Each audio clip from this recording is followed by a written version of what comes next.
Vamos fazer uma viagem de 150 anos pela história. A gente vai começar com uma tentativa de paz lá em Viena e terminar em Berlim, cara a cara com um muro que literalmente dividiu o mundo. O nosso objetivo aqui é entender essa cadeia de consequências, sabe? Como uma coisa acabou levando a outra de um jeito quase inacreditável. Olha só o nosso roteiro. A gente começa com uma paz instável, depois vê como uma bola de neve de problemas foi crescendo, chega num mundo dividido da Guerra Fria e, por fim, a gente reflete sobre o caminho do muro ao presente.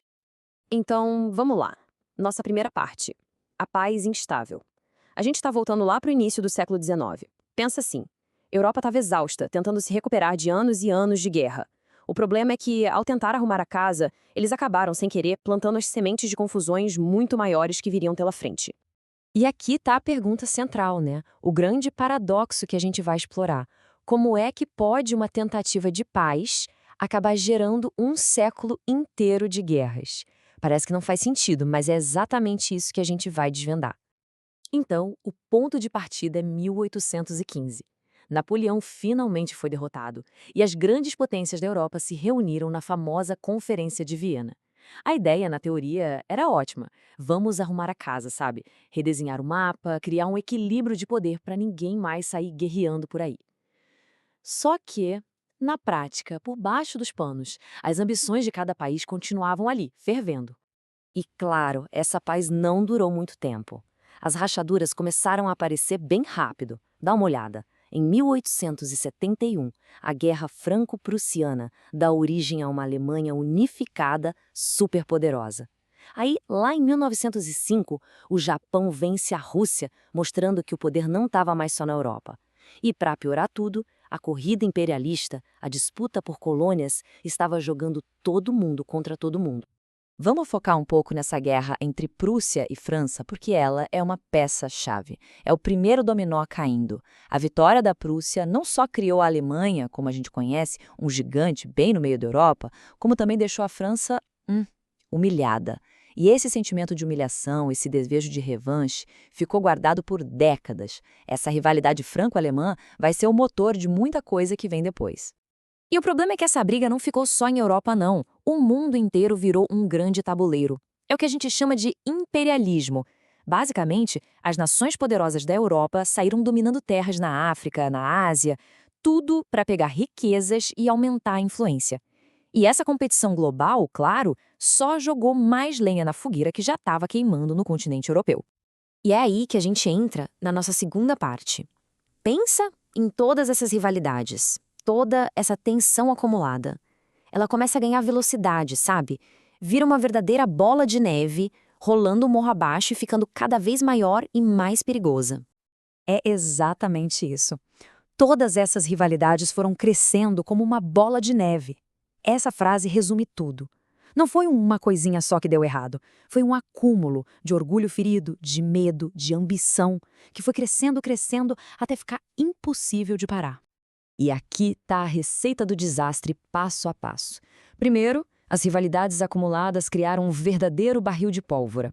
Aí veio a faísca, o assassinato de um príncipe em 1914.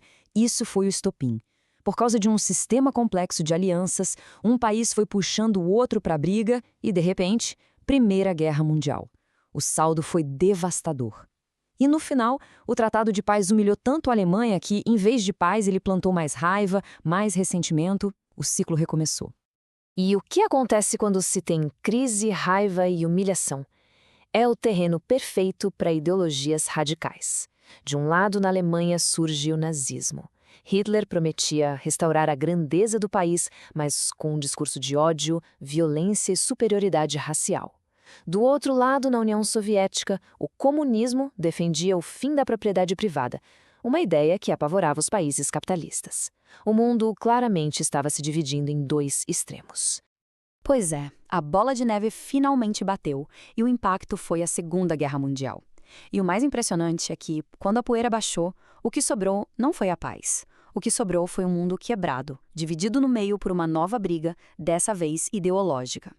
Isso é muito importante de entender. A Segunda Guerra Mundial não surgiu do nada. Ela foi uma consequência direta da Primeira. Todas aquelas questões mal resolvidas, o ressentimento alemão, tudo isso culminou na agressão da Alemanha nazista, que arrastou o planeta para uma guerra ainda mais destrutiva que a anterior. E quando a Segunda Guerra termina, o mundo é outro. A Europa, que antes dominava tudo, está em ruínas. E no lugar dela surgem duas novas superpotências: os Estados Unidos, com o capitalismo, e a União Soviética, com o comunismo. E a partir daí, o jogo muda. Eles não se enfrentam diretamente com exércitos, mas começam uma disputa ferrenha por influência no mundo todo. Bem-vindos à Guerra Fria. E olha que irônico, a Alemanha, o país que começou as duas grandes guerras, acabou virando o maior símbolo dessa divisão. O país foi literalmente cortado em dois. Um pedaço capitalista, amigo dos Estados Unidos, e outro comunista, controlado pela União Soviética. E aí, a gente chega num ano que muda tudo. 1961. É o ano em que o Muro de Berlim é construído. E aquilo ali era muito mais que um muro de concreto. Era o símbolo físico, visível, de um mundo partido. A materialização da tal cortina de ferro. Ele não dividia só uma cidade, dividia famílias, ideologias, o mundo inteiro. Isso nos traz para a última parte da nossa análise. Agora, a gente vai avançar no tempo, ver esse muro cair e tentar entender o que fica de lição depois de uma jornada tão longa e tão difícil. Passam-se 28 anos. O ano agora é 1989 e o que parecia impossível acontece. O Muro de Berlim vem abaixo. E a queda daquele muro foi muito mais do que derrubar concreto. Foi o símbolo do fim de uma era. Representou o desejo de milhões de pessoas por liberdade e, na prática, marcou o fim da Guerra Fria. Aquele ciclo de 150 anos que começou lá em Viena, finalmente parecia estar se fechando. Então, o que a gente aprende com tudo isso? Bom, algumas coisas ficam bem claras. Primeiro, tentativas de paz que humilham um lado, como aconteceu com a Alemanha, podem acabar criando o problema seguinte. Segundo, rivalidades que não são resolvidas, elas não desaparecem. Elas crescem e explodem mais tarde. A gente viu também que crises e desespero abrem a porta para ideologias muito perigosas. E talvez a lição mais importante seja que, no fim das contas, a melhor saída para evitar que a história se repita é conversar, é cooperar. Isso tudo nos deixa com uma pergunta para pensar. Olhando para o mundo de hoje com todas as tensões que a gente vê por aí, será que as lições do passado foram realmente aprendidas? Ou será que, sem a gente perceber, novas bolas de neve já estão rolando por aí? A história nos mostra o que pode acontecer. O que faremos com isso é outra questão.